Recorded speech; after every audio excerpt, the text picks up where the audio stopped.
ఒక ఊరిలో రాము మరియు సోము ఇద్దరు స్నేహితులు ఉండేవారు. రాము ఆనందంగా, సోము ఈసారి మా మామిడి చెట్టు 20 పళ్ళు ఇచ్చింది. సోము, ఓహో, నాకు 10 పళ్ళు ఇస్తావా? అప్పుడు రాము నవ్వుతూ, ఎందుకు ఇవ్వను, పంచుకుంటే ఆనందం పెరుగుతుంది కదా. సోము పళ్ళు తీసుకుంటూ మనసులో, చెట్టే తీసుకుంటే మొత్తం మామిడి పళ్ళు నావే కదా అని అనుకున్నాడు. అదే రోజు రాత్రి సోము దొంగతనంగా చెట్టు త్రవ్వడం మొదలుపెట్టాడు. అప్పుడు చెట్టు శబ్దం చేసుకుంటూ లోబులకు మాధుర్యం దక్కదు అని అంటుంది. అప్పుడే మామిడి పళ్ళు అన్నీ అదృశ్యమైపోతాయి. సోము అది చూసి ఎంతో భయపడి, అమ్మో, ఇక్కడ ఏదో జరిగింది అనుకుంటాడు.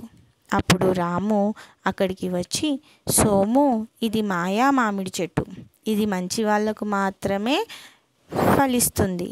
సోము దానికి చింతిస్తూ, నన్ను క్షమించు రాము, నేను మంచిగా ప్రవర్తించలేదు.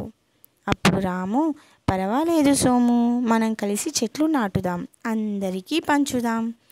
ఇందులోని నీతి, లోభం ఉన్నవాడికి ఏది మిగలదు, పంచుకోవడం వలనే నిజమైన ఆనందం దొరుకుతుంది. ఈ స్టోరీ మీకు నచ్చితే please like, share and subscribe. ధన్యవాదాలు.